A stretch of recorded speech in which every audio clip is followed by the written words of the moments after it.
नमस्कार विद्यार्थी मित्रांनो, स्वागत आहे तुमचं स्पर्धा सेतू या यूट्यूब प्लॅटफॉर्मवरती.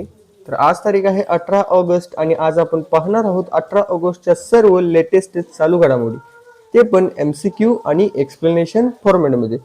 तर व्हिडिओ सुरुवात करायच्या आधी जर चॅनलवरती नवीन असाल तर चॅनलला सबस्क्राईब करायला विसरू नका. तर चला सुरुवात करूया आजच्या आपल्या पहिल्या प्रश्नापासून. भारताने भारतीय नौदलासाठी कोणत्या ड्रोनच्या लिचिंगचा करार केला आहे? पर्याय आहेत Heron TP, MQ-9B Sea Guardian, RQ-4 Global Hawk आणि प्रिडेटर सी. तर याचं योग्य उत्तर आहे MQ-9B सी गार्डियन. तर याबद्दल आपण थोडीशी अधिक माहिती घेऊया. भारताने 17 ऑगस्ट 2026 रोजी अमेरिकेच्या जनरल ऑटोमिक्स कंपनीकडून MQ-9B सी गार्डियन या दोन हाय अल्टिट्यूड लॉंग एड्युरन्स म्हणजे हेल्थ ड्रोनच्या लिजिंगचा करार केला आहे. हा करार अंदाजे 1943 कोटी रुपये म्हणजेच $203 दशलक्ष किमतीचा आहे. कराराची मुख्य वैशिष्ट्ये: कालावधी आहे हा करार 30 महिन्यांसाठी करण्यात आला आहे. हेतू काय तर हिंदी महासागर क्षेत्रातील IOR गस्त आणि भारताची सागरी डोमेन जागरूकता कव्हरेज. तर हे मानवनिर्मित विमान सलग 30 तासांपेक्षा जास्त वेळ हवेत राहत माहिती आणि टेहळणी करू शकते. तर माहिती थोडीशी इम्पॉर्टंट आहे, थोडीशी काळजीपूर्वक पुन्हा एकदा रीड करा. तर यानंतर आपण पाहूया दुसरा प्रश्न. भारताने MQ-9B सी गार्डियन कोणत्या कंपनीसोबत करार केला आहे? तर पर्याय आहेत Lockheed Martin, Boeing, General Atomics Aeronautical System आणि नॉर्थरूप ग्रुमन. तर याचं योग्य उत्तर आहे जनरल ऑटोमिक्स एरोनॉटिकल सिस्टीम. तर यानंतरचा आपण दुसरा प्रश्न पाहूयात. भारताच्या संरक्षण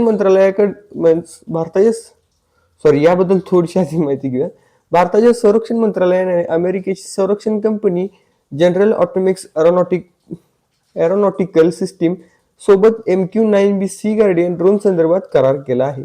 हा करार भारतीय नौदलासाठी दोन अत्याधुनिक ड्रोन 30 महिन्यात भाडेतत्वावर म्हणजे लीजवर घेण्यासाठी सुमारे 1943 कोटी रुपयांचा झाला आहे. कराराची मुख्य माहिती: कंपनी आहे General Atomics Aeronautical System Inc.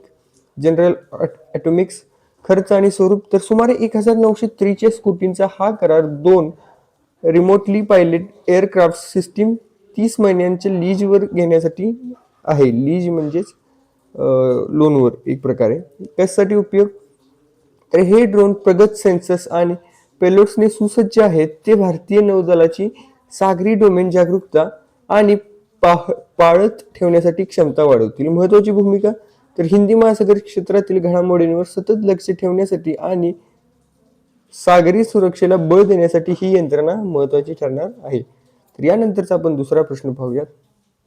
17 August 2026 रोजी भारतात ब्रिक्स एन्व्हायरमेंट वर्किंग ग्रुपची बैठक कुठे सुरू झालेली आहे? तर याचं उत्तर आहे नवी दिल्ली. तर या बैठकीबद्दल आपण थोडीशी अधिक माहिती घेऊया. 17 ऑगस्ट 2026 रोजी ब्रिक्स पर्यावरण कार्यगटाची म्हणजेच ब्रिक्स एन्व्हायरमेंट वर्किंग ग्रुपची बैठक नवी दिल्ली येथील भारत मंडपम येथे सुरू झाली. भारताचे ब्रिक्स अध्यक्षपदाअंतर्गत ब्रिक्स चेअरमनशिप 2026 या बैठकीचे आयोजन करण्यात आले आहे. बैठकीची वैशिष्ट्ये: ठिकाण आहे भारत मंडपम नवी दिल्ली.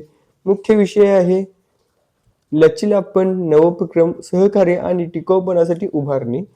प्रमुख कार्य आहे पर्यावरण संरक्षण, हवामान बदल आणि शाश्वत विकासासाठी चर्चा करणे. तर यानंतरचा आपण दुसरा प्रश्न पाहूयात. भारताने कोणता पहिला गाईड लॉन्च केला आहे? पर्याय आहेत हे गाईड लॉन्च हे पर्यायामधून पहा. तर पर्याय आहेत guide to Indian forest, guide to grassland and other open natural ecosystem, guide to wetland of India, guide to Himalayan ecosystem. तर याचं योग्य उत्तर आहे guide to grassland and other open natural ecosystems. तर याबद्दल आपण थोडीशी अधिक माहिती घेऊया. भारताने ऑगस्ट 2026 मध्ये मंगोलियातील उलान बाटार येथे पार पडलेल्या UNCDC COP17 परिषदेत घासदांडा आणि इतर खुल्या नैसर्गिक परिसंस्थांसाठी म्हणजे देशातील पहिले मार्गदर्शक अधिकृतपणे लॉन्च केले. मुख्य वैशिष्ट्ये तर उद्देश होता भारतातील दुर्लक्षित गवताळ प्रदेश, सवाना, वाळवंट आणि इतर खुल्या परिसंस्थांचे संरक्षण आणि संवर्धन करणे. महत्त्वपूर्ण लँडस्केप तर यामध्ये हिमालयीन व तराई गवताळ प्रदेश, थरचे वाळवंट, दख्खनमधील सवाना आणि किनारपट्टीच्या परिसंस्थांचा समावेश आहे. सहयोग तर पर्यावरण, वन आणि हवामान बदल मंत्रालय आणि इतर संशोधन संस्थांच्या मार्गदर्शनाखाली हे तयार केले गेले आहे. तर आय होप हा प्रश्न तुम्हाला समजला असेल. तर पाहूया यानंतरचा आपला दुसरा प्रश्न.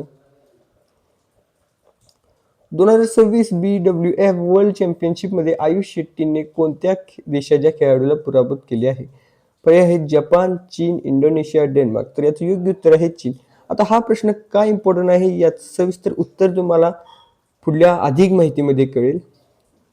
तर 2026 BWF वर्ल्ड चॅम्पियनशिपच्या पहिल्या फेरीत म्हणजे राऊंड ऑफ 64 भारताच्या आयुष शेट्टीने चीनच्या जागतिक क्रमवारीत पहिल्या स्थानावर असलेले आणि गतविजेता शी युकी या खेळाडूला 21-14, 13-21, 21-10 असा पराभूत करून मोठा उलटफेर केला. आता आयुष शेट्टीच्या विजयाची वैशिष्ट्ये, ऐतिहासिक पदार्पण. तर आयुष शेट्टीची ही पहिलीच BWF वर्ल्ड चॅम्पियनशिप होती आणि आपल्या पदार्पणाच्या सामन्यातच त्याने जागतिक नंबर 1 खेळाडूला बाद केले. पहिला विजय. यापूर्वी शी युकी विरुद्ध मागील तिन्ही सामन्यात आयुषला पराभव सामना करावा लागला होता. आयुषच्या चीनच्या या स्टार खेळाडूविरुद्ध हा पहिलाच विजय आहे. पुढली फेरी. तर या सनसनाटी विजयामुळे आयुष शेट्टीने स्पर्धेच्या पुढील फेरीत म्हणजे राऊंड ऑफ 32 धडक मारली आहे. तर यानंतरचा आपण दुसरा प्रश्न पाहूयात. समजला असेल हा प्रश्न का इम्पॉर्टंट आहे. तर यानंतरचा दुसरा प्रश्न पाहूयात. बीजेपीच्या नव्या टीममध्ये राम माधव यांना कोणते पद देण्यात आले?